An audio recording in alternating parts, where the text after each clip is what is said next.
right, Lakers Nation, the off-season rumor mill is officially in overdrive. We have several major hypothetical reports to break down today, including a blockbuster trade target from the last place you'd ever expect, the Boston Celtics. Let's get into the latest news. 1. The setter search is heating up via trade. First, an update on the team's biggest priority. Reports confirm that the Los Angeles Lakers are actively engaged in trade talks to acquire a center. As we discussed, after signing forward Jake LaRavia using a large portion of their mid-level exception, the Lakers' path to acquiring a starting caliber center through free agency became very narrow. This new report confirms that the front office has now fully pivoted to the trade market to fill their most obvious roster hole. 2. The bombshell rumor.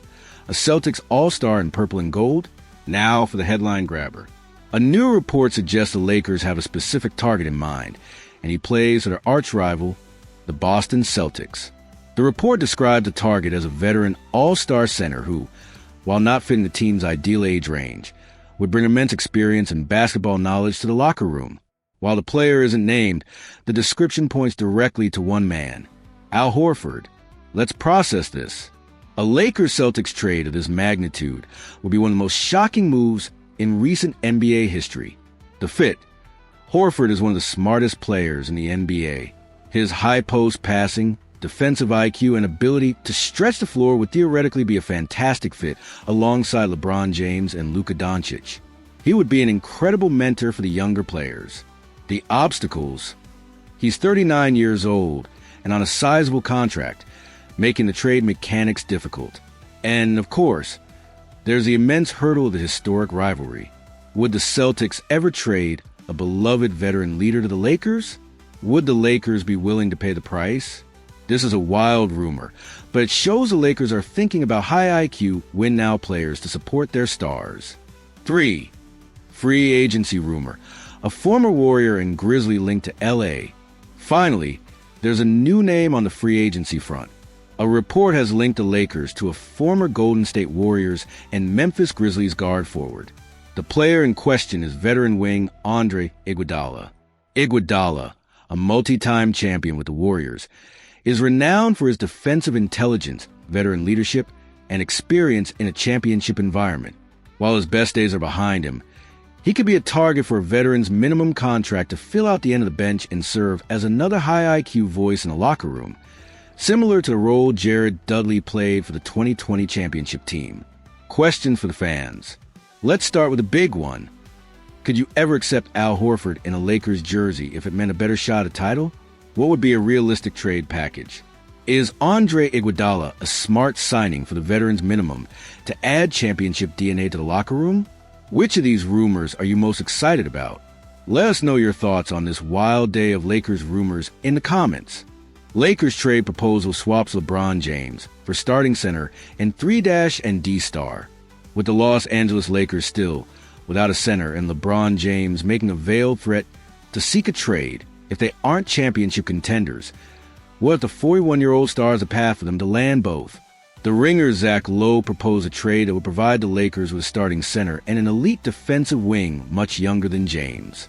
To me, the Knicks are the most interesting because they could sell it as we get Odin Nunaby and Mitchell Robinson, or some combination of Nunaby, Mikal Bridges, and Robinson.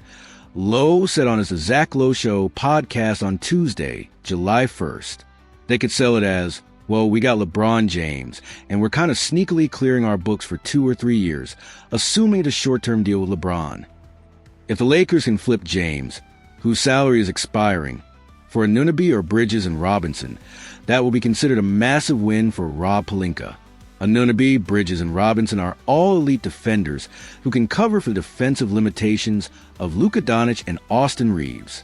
Initially, Lowe thought he had seen this movie before, James leveraging his impending free agency to pressure his team into making win-now moves, as he did in Cleveland and during his early years with the Lakers. But after mulling it over, Lowe believes there is more than meets the eye. I think it's more than that because there's no player option on the other side of this. Lowe said, this is it. This is the end of the contract. And I don't know if that's because there was a disagreement on a potential long-term contract. Obviously, it wasn't signed by LeBron James if it was offered by the Lakers. whether it's a broader philosophy of, this isn't my team anymore and I don't like the feel of it.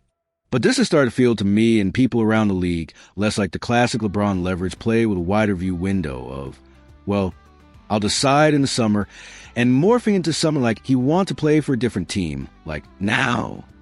LeBron's ultimatum to the Lakers. James put more pressure on the Lakers front office following Rich Paul's comments, explaining his top client's decision to opt in instead of his usual opt-out and sign a new 1+1 deal. LeBron wants to compete for a championship, Paul told ESPN. He knows the Lakers are building for the future.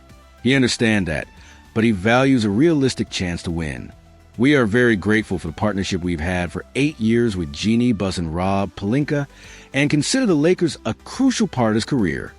The Lakers made a seismic organizational shift on James when they dealt for Doncic by trading away Anthony Davis, James' best friend on the team and also a Clutch Sports client.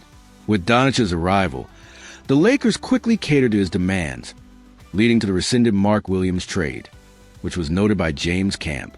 We understand the difficulty of winning now while preparing for the future, Paul continued. We want to evaluate what's best for LeBron at this stage of his life and career. He wants to enjoy every season he has left, and the Lakers understand that, are supportive, and want what's best for him. The Lakers' first move in free agency is signing an improving 23-year-old wing, Jake LaRavia, after they failed in their return talks for Dorian Finney-Smith. Perhaps the writing is on the wall.